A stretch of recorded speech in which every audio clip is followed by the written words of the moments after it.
احمد فاخر، استاذ عظيم، دكتور عظيم، وربنا يبارك فيه ويجعل عليه الشفاء. ده دكتور كفؤ وعلى مستوى عالي، والاجهزه اللي هنا حديثه.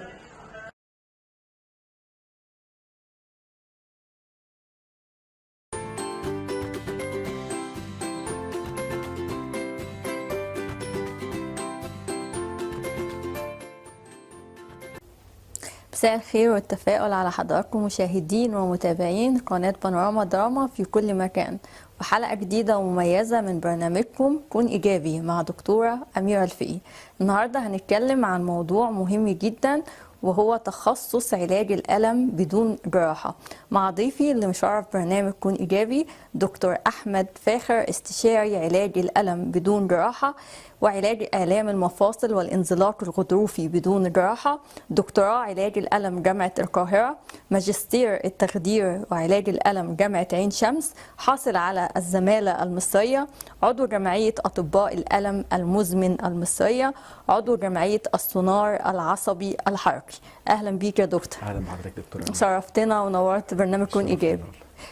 بداية يا دكتور كده عايزاك تكلمنا عن تخصص علاج الألم بدون جراحة. تمام. هو عشان نبسطها يعني هو الألم ده ليه أنواع كتير. تمام. لما نيجي نقسمها حسب المدة، هو في عندنا الألم اللي هو الحاد وفي الألم المزمن. تمام. الألم الحاد ده اللي بيبقى أقل من 3 شهور. حد مثلا عمل عملية كسر، ألم مغص كلوي، اللي هو الألم الحاد اللي هو الألم اللي ما بيعديش الفترة بتاعته 3 شهور. لكن لو الموضوع تخطى أكتر من 3 شهور وفضل الألم موجود، ده بيتحول لألم مزمن. تمام. المشكلة في الألم المزمن إن هو بعد كده بيعمل ظاهرة اسمها متلازمة الألم المزمن. تمام. يجي المريض بعد ما كان بيحس بحركة معينة بتعمل له الألم أو كده، يعني هضرب لحضرتك مثال اللي هو المريض اللي عنده خشونة في الركبتين. تمام.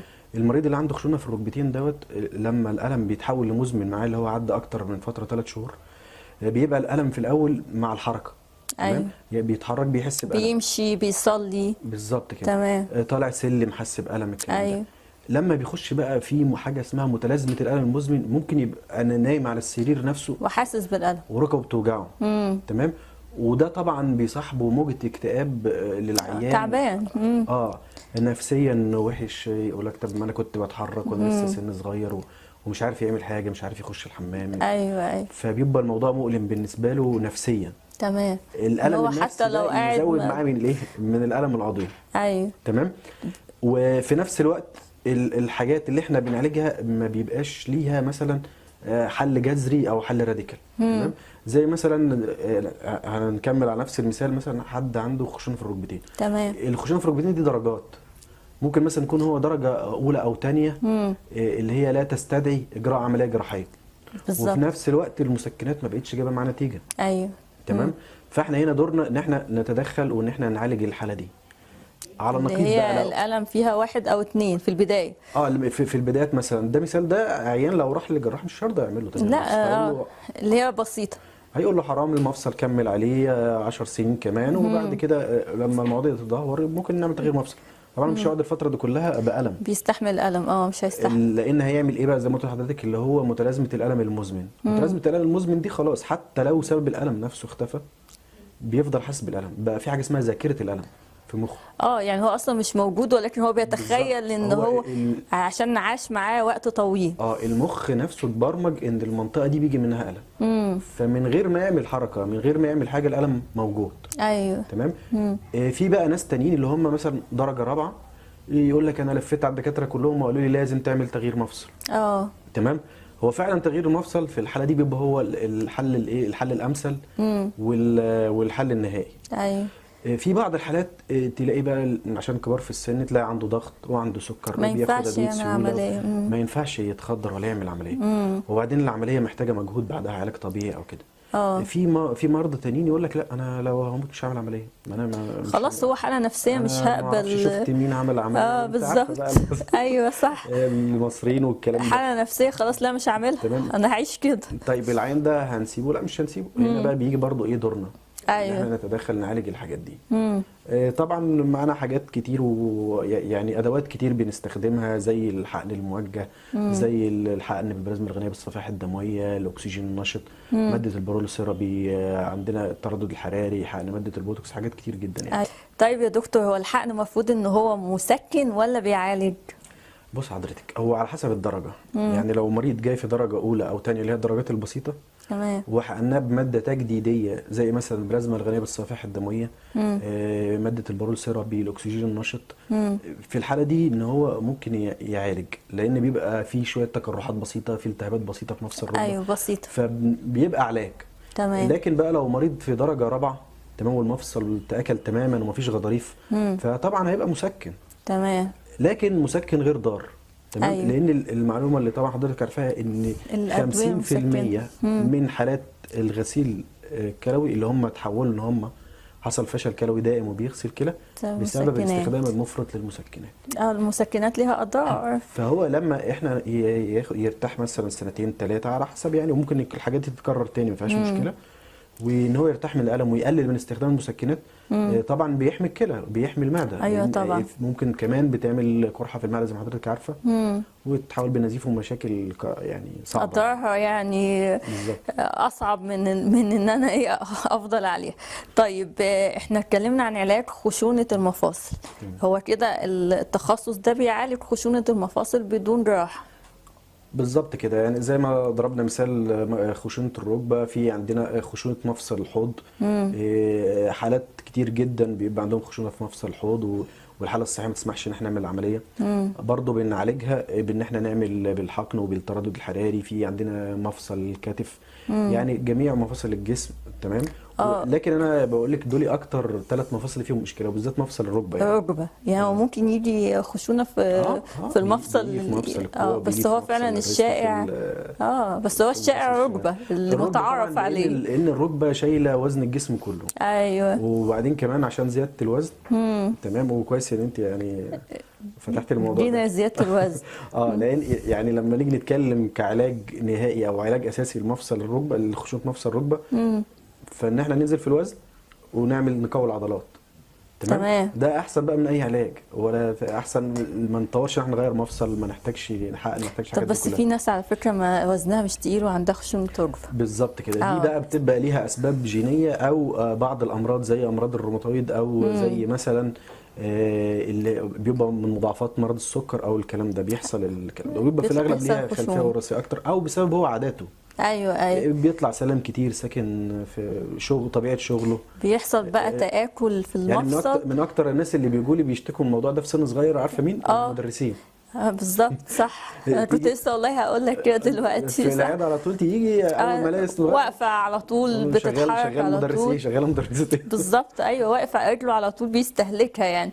طيب احنا في سؤال من احد المتابعين، وهي حاله بتعاني من تمزق في الغضاريف، والمطلوب ان هي عمليه تغيير مفصل، ولكن هي طبعا زي ما قلت السن كبير، فمش حابه انها تعمل العمليه. ايه علاجها؟ تمام. هو السن كبير، هي في الاغلب هتكون هي درجه متاخره. فاحنا لو الغضاريف فيها تاكل تام، تمام، الحل الاساسي بتاعها طبعا ان هي تغير مفصل. هي طبعا مش عايزه تغير مفصل، مش عايزه. ففي الحاله دي احنا بنعمل حقن ماده جيلاتينيه عاليه الكثافه جوه عشان تقلل. هو دلوقتي مبقاش في غضاريف، نقلل احتكاك العظم لبعضه، وبنعمل تردد حراري على الاعصاب بتاعه الركبه. تمام. التردد الحراري على اعصاب الركبه ده فكرته ايه؟ ان احنا بنعمل موجات كهرومغناطيسيه عاليه التردد بتيجي جنب العصب، بتهدي من التهاب العصب وبتقلل من نقل الالم. من الالم فيقدر ان هو يتحرك على الايه؟ يتحرك بالمفصل بدون الم وبدون الحاجه ان هو يستخدم استخدام مفرط للمسكنات. تمام. لان طبعا المسكنات في السن الكبير غلط جدا. تمام. طيب احنا بنسمع عن الانزلاق الغضروفي، عايزاك تعرفنا ايه هو الانزلاق الغضروفي، وبيحصل نتيجه لايه؟ سببه ايه؟ بص حضرتك، هو احنا العمود الفقري عندنا مكون من فقرات، ما بين كل فقره والثانيه في اللي هو الغضروف او الديسك. تمام. الديسك ده ليه وظائف، منها ان مثلا يخليني اشتغل كمفصل، ان انا اقدر اوطي اللي قدام وان انا ارجع ظهري لورا، اتحرك في حركه. تاني حاجه بيوزع الحمل او الوزن على الفقرات، على الفقره كلها. تمام. فهو بيشتغل زي زي ممتص صدمات. تمام زي المساعدين بتاع العربيه كده. ايوه تمام. وده ليه تركيبه ربانيه جميله جدا. ان هو الكورس دوت جواه فيه ماده جيلاتينيه، هي دي اللي بتوزع الحمل او كده، وحواليها حزام ليفي من الفايبر جامد جدا. تمام. ما بيخليش الماده الجيلاتينيه دي تطلع بره. تمام. بحيث ان هو بتتحرك توزع وترجع مكانها تاني، واخد نفس الايه، أيوة. الشكل الشبه دائري بتاعه. في حالة بقى حد عمل حركة غلط، شال حاجة تقيلة، ده عمل حادثة، اتخبط، الكلام ده ايا كان السبب يعني. ايوه. او مع تقدم السن بيبدأ الحزام الليفي ده يحصل فيه زي تمزق او قطع، وتبدأ المادة اللي جوه اللي هي المادة الجيلاتينية اللي شبه سايلة دي تطلع. أيوة. تطلع فين بقى؟ اللي جنبها على طول طالع جذور الاعصاب، لان ما بين كل فقرتين بيطلع جذر عصب. تمام. والماده دي ليها تاثير زي تاثير كاوي كده على العصب، فبيعمل الم شديد جدا. وعلى حسب المكان بتدي الاعراض. يعني لو كان الانزلاق الغضروفي ده انزلاق غضروفي عنقي، تلاقي المريض على طول بيشتكي من الم في كتفه وفي ايده، يعني بياخد الذراع كامل وكف ايديه. يقول يا دكتور انا حاسس بنار، حاسس بحرقان هنا، ايديا هنا منمله، حاسس ببروده في ايديا. ايوه. لو بقى في الفقرات القطنيه، لان دول اكتر منطقتين لان هم اللي بيتحركوا. أيوة العنقيه والقطنيه. اما الصدريه بتبقى ثابته، فنادر ما بيحصل فيها انزلاق غضروفي يعني. فالقطنيه لما بيطلع بيضغط على ايه؟ الماده دي بتضغط على جذر العصب او بتلمس جذر العصب، تعمل الم. بالظبط كده. جذور الاعصاب دي مديه عصب كبير جدا اسمه العصب الوركي، اللي احنا بنقول عليه عرق النسا. تمام. فيجي المريض يقول لي يا دكتور انا حاسس زي ما يكون في سيخ حديد في رجلي، ده انا حاسس بحرقان، انا حاسس بتنميل، حاسس بتقل. بيبقى الم شديد. تمام. والالم بتلاقيه بيزيد مع الوقت. ايوه. تمام. طبعا هو اسمه عرق النسا مش النسا، علشان هو كان بيقول لك ان زمان، يعني كان يقول لك ان هو بيخلي العين ينسى المشي، يعني من كتر ما هو يجي يمشي. النسا من النسيان، مش النسا اللي انا واخده. وفي كمان قال لك لا، ده هو اتسمى علشان لو العين عنده وجع تاني فهو بينسى وبيفتكر الوجع ده يبقى وجعه زياده بالظبط، فبيأثر على اي وجع تاني. طيب ده ينفع ان احنا نعالجه بدون جراحه؟ طبعا. انا عايز اقول لحضرتك ان 95% من حالات الانزلاق الغضروفي بتعالج بالتدخل المحدود. ايوه. اللي هو ده في مجالنا او تخصص علاج الالم. والتدخل المحدود ده فيه اساليب كتير جدا، لان كل انزلاق غضروفي غير التاني. تمام. يعني بيفرق معانا مكان الانزلاق الغضروفي، بيفرق معانا حجمه، بيفرق معانا هو بقاله قد ايه. تمام. بيفرق معانا القطع درجته قد ايه. تمام. وعلى حسب بقى في اساليب كتير. في بتبدا من ان احنا بنعمل حقن موجه حوالين جذور الاعصاب، وده بيبقى باستخدام اللي هو الاشعه السينيه او الموجات القوسيه. ايوه. في عندنا تبخير غضروف، شفط غضروف، او استئصال غضروف بالمنظار، او تردد حراري على جذور الاعصاب. كل الحاجات دي كلها بتتعمل وبتجيب نتائج هايله على فكره، والعين ما بيحتاجش تمام ان هو يعمل جراحه. لكن في حاجات معينه دي لازم جراحه، دي ما فيهاش كلام. يعني مش كل حاله على طبعاً. حسب الحاله. طبعا يعني في لو العيان بدأ ان العصب نفسه يتأثر، يفقد الوظيفة بتاعته، حصل عدم القدرة في التحكم في البول، عدم القدرة في التحكم في البراز، اعراض شلل لا قدر الله، اعراض فقد احساس، كل الحاجات دي كلها لازم جراحة عاجلة. لا ما يعني مش هيجيب معاها النتيجه اللي هو علاج جراحة عاجلة. دي حاجة اسمها سيرجيكال ايمرجنسي، يعني حالة جراحة عاجلة. يعني احنا برضه هنقول ان تخصص علاج الألم مش بينفع لكل الحالات. لا مفيش حاجه بتنفع لكل حاجه، على حسب الحاله. في حالات معينه، لكن الحمد لله يعني معظم الحالات بينفع معاها التدخل المحدود. طيب بالنسبه لآلام الرقبه، ايه اسبابها وايه علاجها؟ آلام الرقبه دي بقى يعني بقينا نشوف كمان بنات 15 سنه و18 سنه وبيجوا بيشتكوا من آلام مزمنه بقى، كمان تلاقيه لسه في الثانوي او كده. طبعا ده بسبب العادات بتاعتنا، كله ماسك التليفون كده، القعده غلط نفسها، والقعده على المكتب. يعني ممكن تقوم من النوم اصلا حاسس بألم في الرقبه، بتبقى برضو النوم غلط. بالظبط. تمام. النوم الغلط، قعده المكتب نفسها ليها وضع معين، ماسكه التليفون، طبعا ده سبب رئيسي. طبعا تاكد ان الرقبه مش مظبوط. فتلاقي بقى ان او العربيات، يعني احنا عندنا العربيات حاجه اسمها ويبلاش انجري، اللي هو تلاقي مثلا كل شويه ياخد مطب او كده، مأثر على الرقبه، فده يأثر على المفصل جوه، يعمل لك ألم مزمن في الرقبه. الألم المزمن ده بقى بيعمل ايه؟ بيجي على النسيج العضلي ده يبدا يتحول، يتكون فيه حاجه اسمها عقد ليفيه. تمام. العقد الليفيه دي بتبقى هي مصدر الالم. ايوه. ولما لو ضغطت عليها هتلاقي الالم كمان بيسمع في مكان تاني. وبيبقى علاجها كمان اصعب من علاج الحاجات التانية. تمام. طيب احنا بنسمع عن الحزام الناري، ايه هو الحزام الناري وعلاجه برضه ايه؟ هو المرض ده اسمه بالانجليزي بوست هيربيتيك نيورالجيا، يعني هو الم عصبي بعد الاصابه بالعدوى الفيروسيه، الفيروس اسمه هيربس زوستر. لكن بقى الترجمه العربي بتاعته يعني مبدعه جدا، هو مسمينه حزام ناري. ايوه. لان ده مريض بيجي له عدوى فيروسيه، وبيبدا ان الفيروس يروح عند جذر العصب. تمام. ويبدا ان هو ياثر على الالياف بتاعه العصب، ويعمل الم عصبي شديد جدا. الالم بيشبه الحرق فعلا، وبيبقى بيشبه الحرق، عشان كده اسمه ناري. وتلاقيه واخد منطقه معينه. ومن اكتر الاماكن اللي بيجي فيها الاعصاب الصدريه. ايوه. تمام. فتلاقي المريض جاي مثلا العصب واخد منطقه كده، فيقول لك حاسس بنار محزماني. ايوه حزام ناري، كانك رابط حزام من النار. طبعا عايز اقول لحضرتك ان العيان ده حتى لو خد الادويه الجدول نفسها ما بتاثرش معاه، برضه الالم ما بيوصلش ان هو يبقى مرضي بالنسبه له. ايوه، يعني في الم. احنا بقى الحاجات الحديثه بتاعتنا ان احنا بنخش على جذر العصب ده نفسه، وبنعمل حقن حواليه، وبنعمل تردد حراري. تمام. بنعمل ريميديوليشن للعصب بحيث ان هو يبدا يتحسن. وبنعمل كمان حقن او تردد حراري للضفيره العصبيه. أيوة. اللي هي مسؤوله عن الالم. فيبدا ان هو يتحسن فعلا، ونتيجتها كل ما يكون بدري يبقى افضل. ايوه. طيب الناس اللي بتعاني من التهاب العصب الخامس، تمام، علاجه ايه؟ التهاب العصب الخامس ده للناس ما تعرفش، هو العصب الخامس ده العصب المسؤول عن الاحساس في الوجه. هو مقسم الى ايه؟ يعني العصب الخامس في الوجه. ده طالع ليه 3 فروع، فرع 2 3 واخد الوجه كله. تمام. وده من ضمن الحالات المرضيه والالام المرضيه، من اكتر الالام بره يعني اللي هي مسببه للانتحار. بتجيب اكتئاب. الانتحار كمان. ما هو اكتئاب هيوصلك للانتحار. تمام.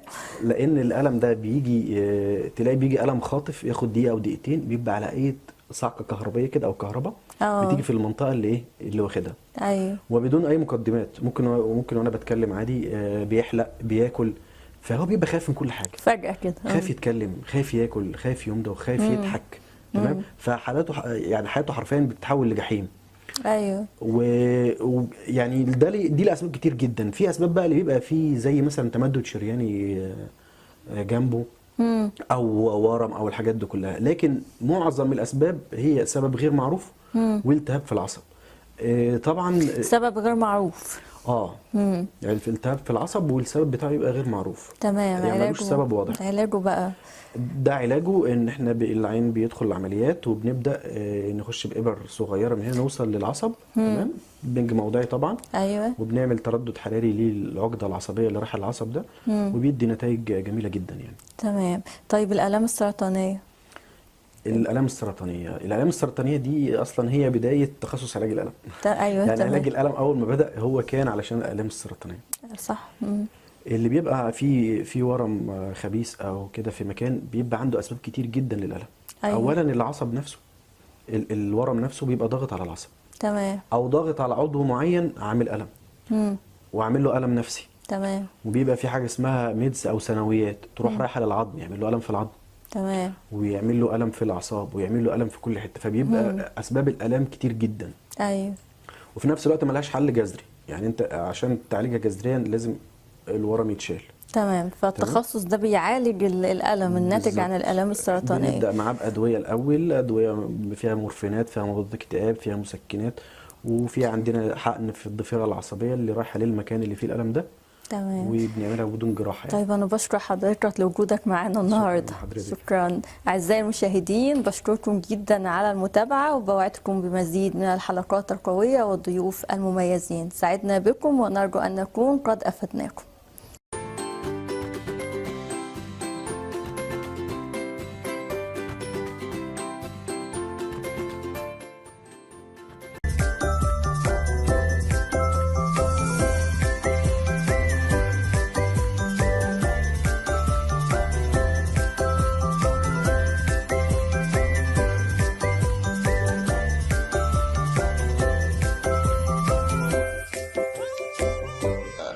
الاستاذ احمد فاخر، استاذ عظيم، دكتور عظيم، وربنا يبارك فيه ويجعل عليه يديه الشفاء. ده دكتور كفؤ وعلى مستوى عالي، والاجهزه اللي هنا حديثه